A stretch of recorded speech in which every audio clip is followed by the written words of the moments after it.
एक समय की बात है जब एक छोटे से शहर में एक परिवार रहता था।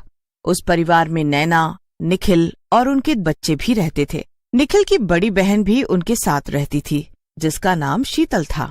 कुछ महीनों पहले ही शीतल के पति की मौत हो गई थी, इसीलिए अपने भाई भाभी के पास ही वो रहने लगी थी। नैना अपनी ननद शीतल को बिल्कुल भी पसंद नहीं करती थी। वो हर वक्त शीतल को टोंट मारती रहती और परेशान करती रहती थी। एक दिन की बात है जब नैना रसोई में काम कर रही होती है। भाभी, आज मुझे अपनी तबीयत कुछ ठीक नहीं लग रही। अच्छा, फिर आज खाना नहीं बनाओगे? मतलब मुझे बनाना पड़ेगा क्या? मुझे चिंकी के स्कूल भी जाना है, इतना काम है, क्या करूं? नहीं नहीं, ऐसा नहीं है, आप जाओ, मैं कर लूंगी। नैना स्कूल के बहाने घूमने निकल जाती है और शीतल बेचारी तबीयत खराब होने पर भी घर का पूरा काम करती है और खाना भी बनाती है। उसके बाद जब निखिल घर आता है तो शीतल एकदम रो पड़ती है। क्या हुआ दीदी, आप रो क्यों रही हो? कुछ नहीं हुआ भाई, वो तो बस मेरी तबीयत बहुत खराब है, बुखार है बहुत तेज, और घर का पूरा काम किया तो शरीर कांप रहा है। इतने में नैना बाहर से आ जाती है। निखिल नैना से गुस्से में बोलता है कि उसने शीतल दीदी को काम क्यों करने दिया। हे भगवान, मुझे तो पता भी नहीं इनकी तबीयत खराब है, और मैंने तो इनको कुछ काम करने को भी नहीं बोला।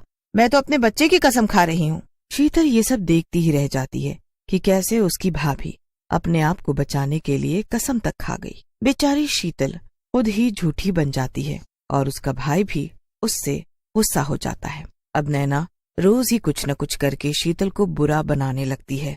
निखिल को भी यही लगने लगता है कि उसकी बीवी सही है और शीतल ही उसकी बीवी के साथ बुरा कर रही है। शीतल बेचारी अकेले में खूब रोती है। शीतल का हर दिन उस घर में गुजारना मुश्किल हो जाता है।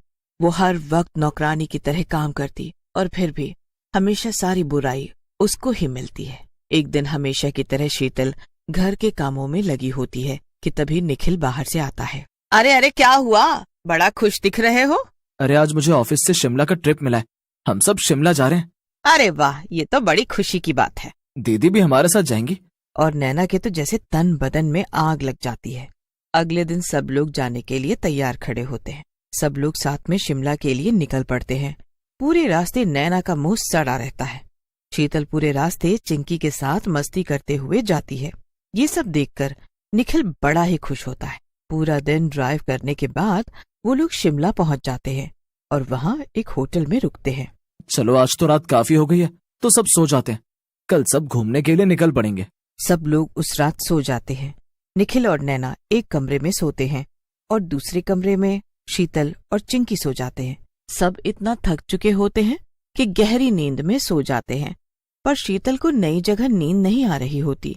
वो करवट बदलती रहती है। शीतल को वैसे ही नींद नहीं आ रही होती और फिर तभी उसे किसी के रोने की आवाज आती है। अरे, इतनी रात में ये किस औरत के रोने की आवाज आ रही है? शीतल उठकर जाकर देखती है तो वो खिड़की से झांकती है। होटल के बाहर पेड़ के नीचे एक औरत बैठी ठंड से ठिठुर रही होती है और रो रही होती है। हे भगवान, ये औरत इतनी ठंड में यहाँ क्या कर रही है? ऐसी बर्फ में तो ये मर जाएगी। शीतल जल्दी से कंबल उठाती है और नीचे जाती है। शीतल को कुछ अजीब सा महसूस होता है, पर वो आगे बढ़ती जाती है।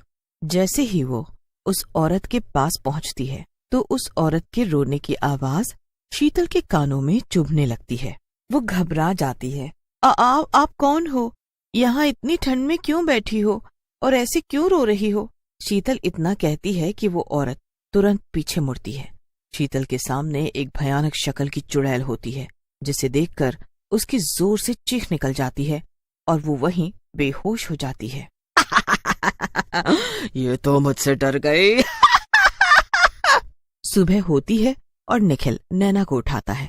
दोनों तैयार होकर शीतल के कमरे में जाते हैं तो वहाँ शीतल नहीं होती।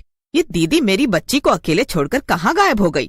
नैना चिंकी को जल्दी से तैयार करती है और अभी तक शीतल का कुछ पता ही नहीं चलता। अब सब लोग परेशान होने लगते हैं कि शीतल गई तो कहाँ गई, और ले आओ अपनी दीदी को, उन्होंने तो सबको परेशान कर दिया है। नैना इतना बोलती ही है कि तभी सामने से शीतल आ खड़ी होती है। शीतल के चेहरे पर कोई मुस्कुराहट नहीं होती और न पहले जैसा डर। वो एक मूर्ति की तरह बस। कहाँ थी दीदी आप? हम कब से परेशान हो रहे हैं और आप बाहर से टहल कर आ रही हो। सच में आपने तो सबको दुखी ही कर दिया है। पता है मैं कितनी ठंड में थी, ऐसी ठंड में बैठे हो कभी? अरे ये दीदी कैसी अजीब बात कर रही हैं, और इनकी आवाज को क्या हुआ है? सब लोग घूमने के लिए निकल पड़ते हैं, पर शीतल एक कोने में बैठी रहती है। वो न किसी से बात करती है और ना एंजॉय करती है। 3 दिन वो ऐसे ही निकाल देती है। उसके बाद सब अपने घर वापस आ जाते हैं। शिमला का ट्रिप था तो बड़ा मजेदार। हाँ सच में, पर दीदी का समझ नहीं आया। जाते टाइम इतनी खुश थी पर अगले ही दिन से अजीब हो गई थी। वो तो हमेशा से ही अजीब लगती है। सब लोग उस दिन बड़े थक जाते हैं और आराम करते हैं। शीतल अकेली रसोई में खड़ी होती है। नैना जब पानी पीने रात को रसोई में जाती है तो ऐसे शीतल को वहां खड़े देखकर हैरान होती है। दीदी दीदी आप यहाँ क्यों खड़े हो? नैना की बात पर शीतल कोई जवाब नहीं देती। इससे नैना को उन पर गुस्सा आ जाता है। नैना गुस्से में शीतल का हाथ पकड़ती है। हाथ पकड़ते ही नैना की हालत खराब हो जाती है। शीतल का हाथ बर्फ की तरह ठंडा होता है, एकदम ठंडा।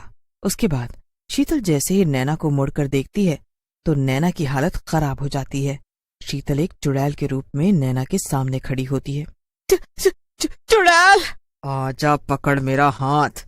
मेरा हाथ पकड़ेगी अब तू? आजा पकड़ना। चुड़ैल नैना का हाथ पकड़ लेती है और नैना ठंड से कांपने लगती है। मुझे छोड़ दो, मुझे छोड़ दो। निखिल, निखिल, अरे मुझे बचाओ। अरे अरे क्या हुआ? बड़े दिन से देख रही हूँ, जब देखो शीतल के ऊपर चिल्लाती रहती है।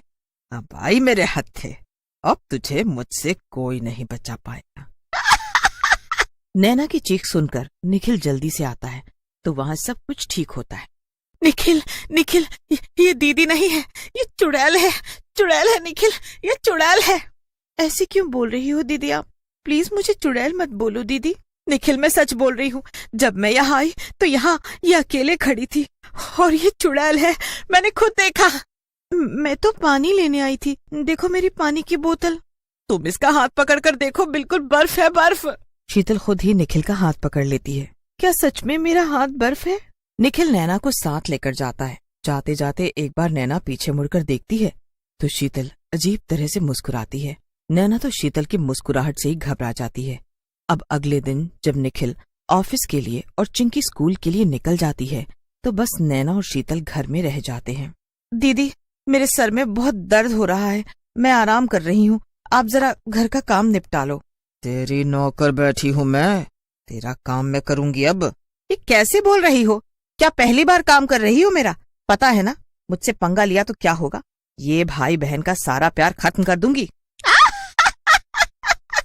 शीतल अचानक चुड़ैल में बदल जाती है और जोर से नैना का हाथ पकड़कर अपनी तरफ खींचती है। लगता है कल रात की बात भूल गई तू। मुझसे पंगा लेगी ना तो बर्फ की तरह जमा दूंगी, समझे? छोड़ो, छोड़ो मुझे, जल्दी छोड़ो मेरा हाथ। कैसे मेरा हाथ जम जाए? अरे छोड़ो मुझे, मेरा हाथ जम जाएगा, बहुत ठंडा है। छोड़ दो मुझे, छोड़ दो। छोड़ दूं तुझे? कैसे छोड़ दूं? अभी तो मैं तुझसे गिन गिन कर बदले लूंगी। कौन सा बदला? अरे मैंने क्या किया है? तूने तो हर पल शीतल को दुखी किया है। तेरी बारी है, तेरी। और मैं शीतल नहीं, एक चुड़ैल हूँ। तेरी इस बात पर कोई यकीन नहीं करेगा। चुड़ैल उस दिन नैना से नौकरों की तरह काम करवाती है। नैना ये बात बार बार निखिल को बताती है पर वो नैना को ही बेवकूफ समझता है। काफी दिन ऐसे ही निकल जाते हैं। चुड़ैल नैना का जीना हराम कर देती है। अब नैना चुड़ैल के डर से एकदम सीधी हो जाती है। फिर एक रात जब सब सो रहे होते हैं तब शीतल के कमरे में 2 औरतों की आवाज आ रही होती है। अंदर शीतल उस चुड़ैल के साथ बैठी होती है। तुम बहुत अच्छी हो। जहाँ इंसान एक दूसरे के दुश्मन बने हुए हैं वहाँ एक चुड़ैल ने मेरी मदद की। मैं तुम्हारा ये एहसान कभी नहीं भूलूंगी। एहसान तो तुमने भी मुझ पर किया था उस रात जब मैं ठंड से तड़प रही थी और तुम मेरे लिए कंबल लाई। अब मैं जा रही हूँ और तुम आराम से यहाँ रहना। और हाँ, कभी भी मेरी जरूरत हो तो बस एक आवाज दे देना। उस रात चुड़ैल वहाँ से चली जाती है और शीतल के शरीर में कभी प्रवेश नहीं करती।